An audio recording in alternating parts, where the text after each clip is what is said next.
Hey, how's it going, everybody? Lawler here. 2 days after RLCS ended, we already started seeing roster changes. There's been a bunch. I'm waiting a little bit so I can make sure I can compile them and put as many as I can in one video for you all. And along with waiting a little bit, I ended up finding out a new organization that is going to be entering the scene. So I'm pretty excited to tell you guys all about that and the unconventional approach they're having about getting into the scene. So a lot of roster changes, a lot of cool stuff coming up, a lot of rumors, obviously, but primarily, I guess I have to ask you guys, are you okay with me kind of taking a little bit of time to make sure that some of this stuff flushes out and then we can group it together? Or do you just want it, even if it's only like 2 or 3, just as quick as I can? Let me know in the comments down below. But with that said, let's get into some of these.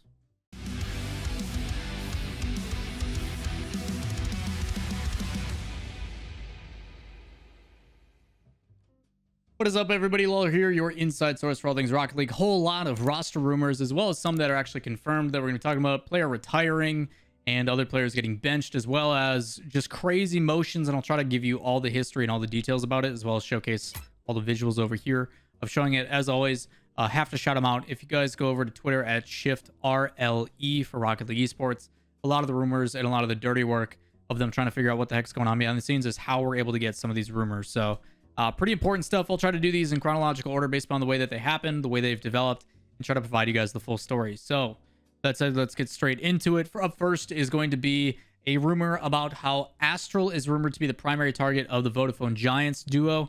If you guys don't know, Stake and Itachi are the only 2 remaining on Vodafone Giants. Themway is no longer with them, so they're trying to find replacements.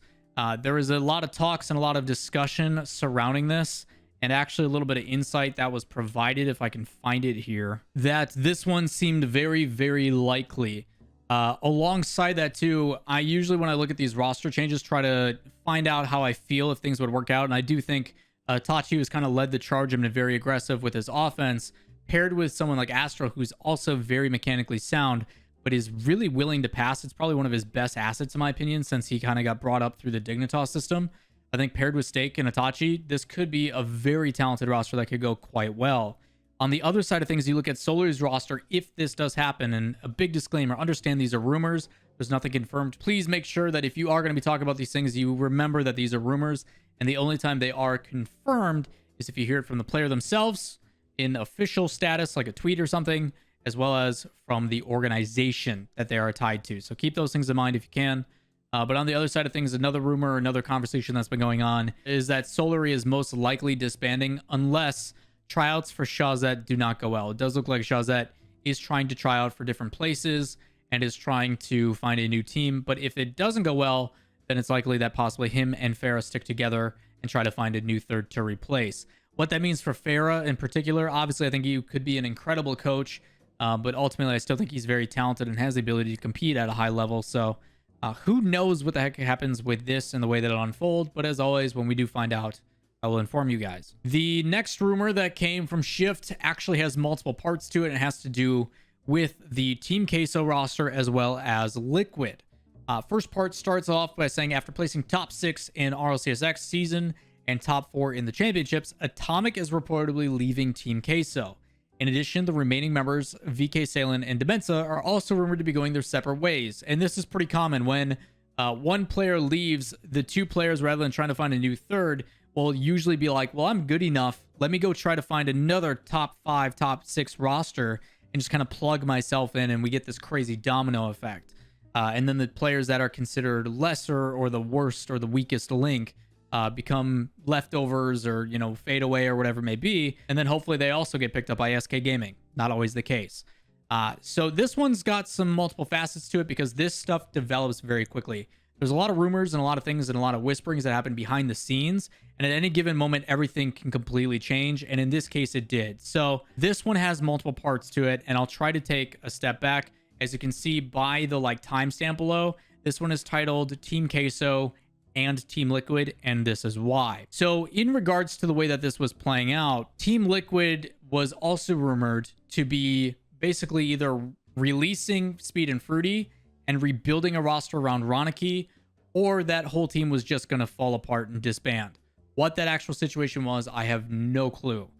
So it got released that after a disappointing season, Team Liquid are set to release Speed and Fruity to rebuild a new roster, around Ronicky for the next season. For those that don't know, Ronicky has been playing an absolute metric ton with Scrubkilla, and it was talked then, if we go back to the original point, that Atomic was supposed to be the one that came over. He was supposed to be leaving Queso to join this team with Ronicky, and then Scrub probably on as the third. Whether it is Scrub or not, we do not know, but that is what is assumed based upon all the conversation that's been going on streams and everything else. I will say that according to some of the conversation we were having on my stream today, twitch.tv/Lawler, every day but Tuesday and Sunday, come hang out with us. There was conversations about how Atomic apparently was not their primary target.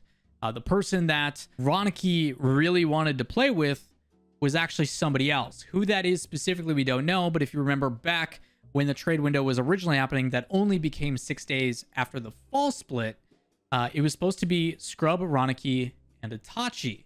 And whether that happens or not, no idea. So it could be possible that Ronicky and Scrub are still going after Itachi, and that's what they want to happen. But whether that happens or not, and it creates this crazy domino effect, and now you're getting the information that you are now. So Team Liquid possibly releasing Speed and Fruity, which leaves just Ronicky in a rebuild.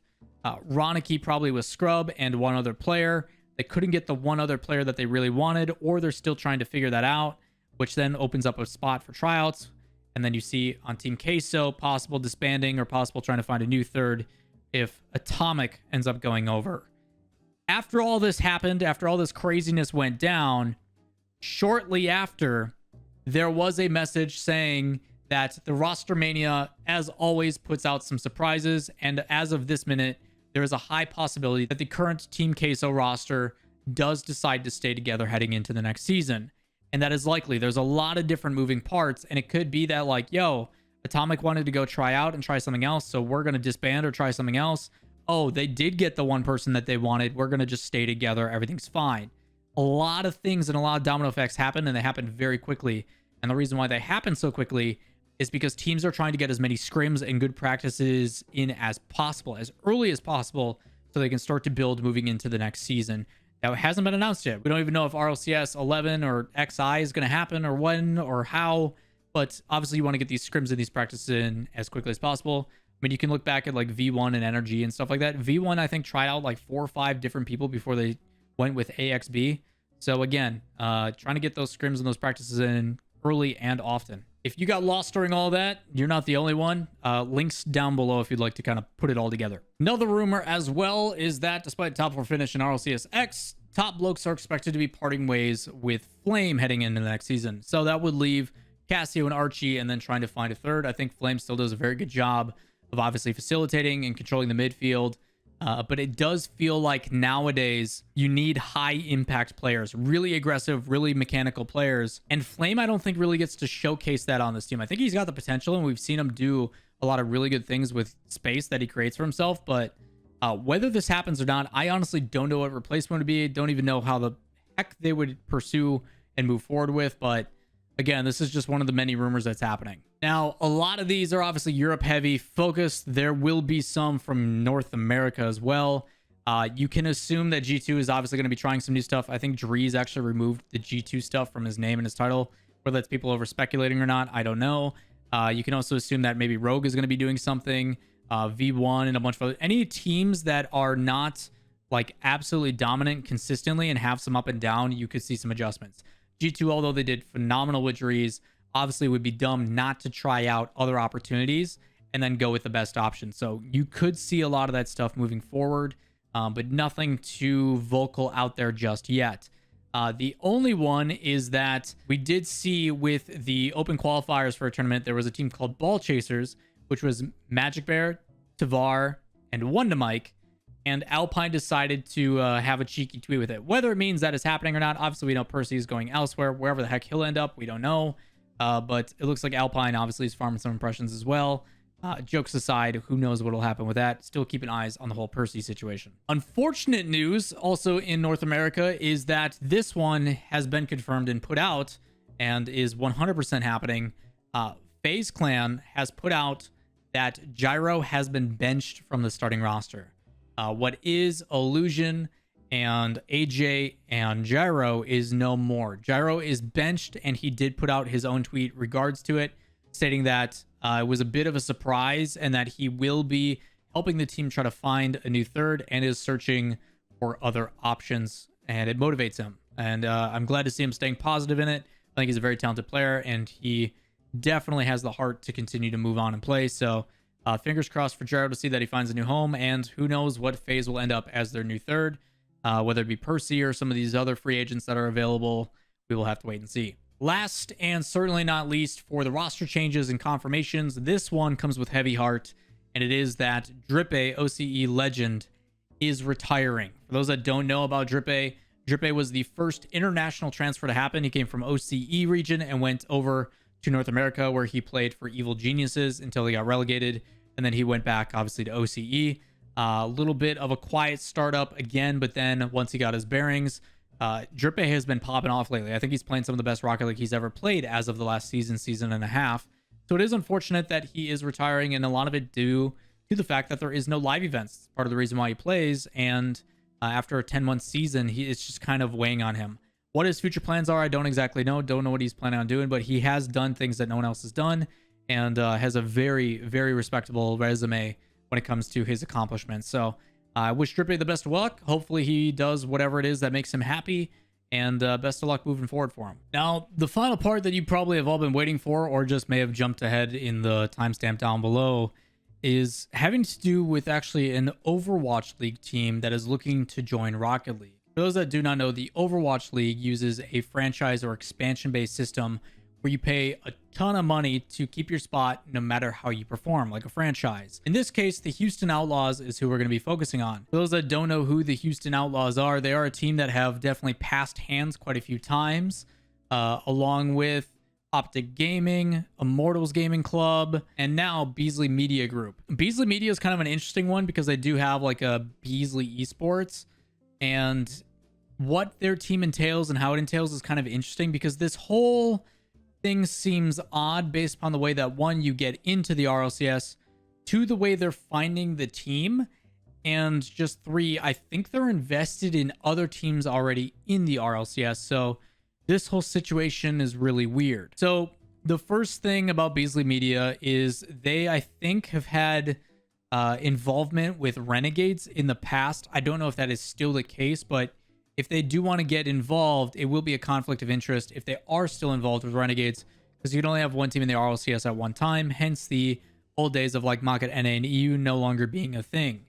The second thing is the way they're finding their team is not through the conventional method of looking who the best and the best of the world are, but by holding a tournament at PAX West, and the top 8 teams go to a final tournament, and that person gets signed to a 1-year contract, which also doesn't make sense because you're finding teams at an open qualifier tournament that not a lot of teams are going to be able to attend.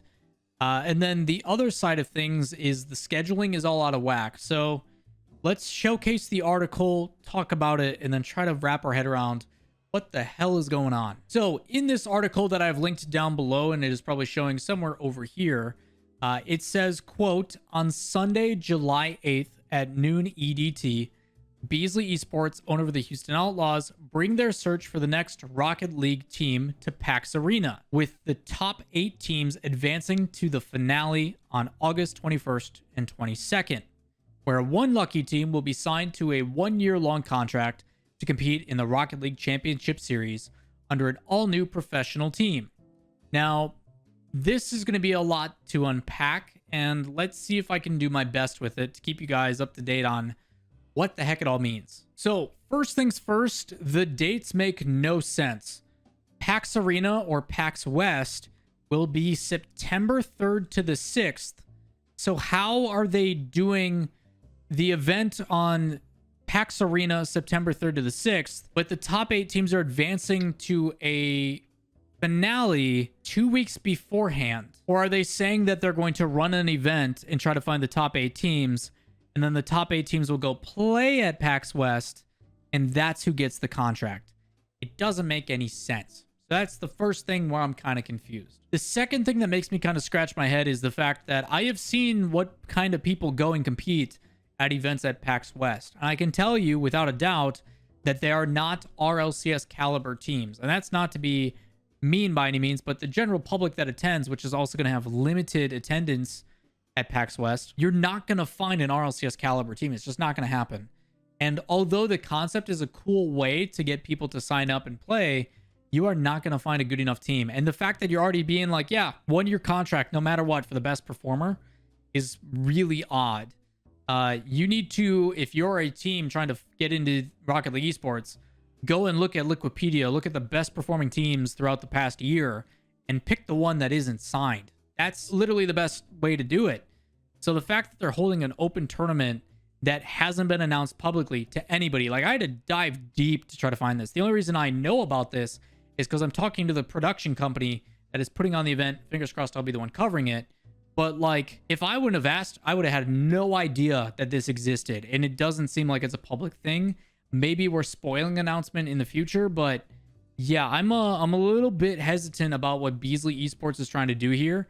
But I do know that Houston Outlaws, obviously with the financial backing, everything they're doing on the Overwatch League, should be able to have a really good support system for a team that it looks like they are guaranteeing a 1-year contract for to compete with the intentions in the RLCS. So the other thing about that with the RLCS is like you're committing to a team for a year that is going to have to play in open qualifiers in RLCS 11.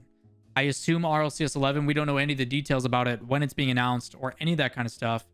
But in RLCS 11, I assume they're going to have auto qualification spots so the teams don't have to go through the Wild Wild West like they used to back in the day, and they get their auto qualifications like they did in the fall split.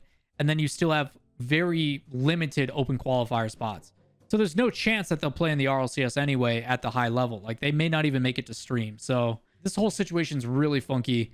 But it does say clearly stated that this is happening. I tried to look all over Houston Outlaws websites, Beasley Media, all that kind of stuff, and it doesn't say anything specific, but the information is out there. And now we just got to figure out what the heck's going to happen. All in all, September 3rd to the 6th, PAX West on the PAX Arena stage. Maybe we'll see Houston Outlaws or whatever they're going to call their new esports team. It might just be Beasley Esports picking up a new Rocket League team. Pretty cool. That is going to wrap it for this video. If you guys had no idea, let me know in the comments down below about this situation. Or if you thought it was going to be somebody else, let me know as well. But with that said, if you guys would like to follow along and find out any additional information, as always, it can be found in the description down below along with all my social medias. And while you're down there, if you guys enjoy the content, give it a thumbs up, hit subscribe, turn on notifications, and we'll see you in the next one. Peace.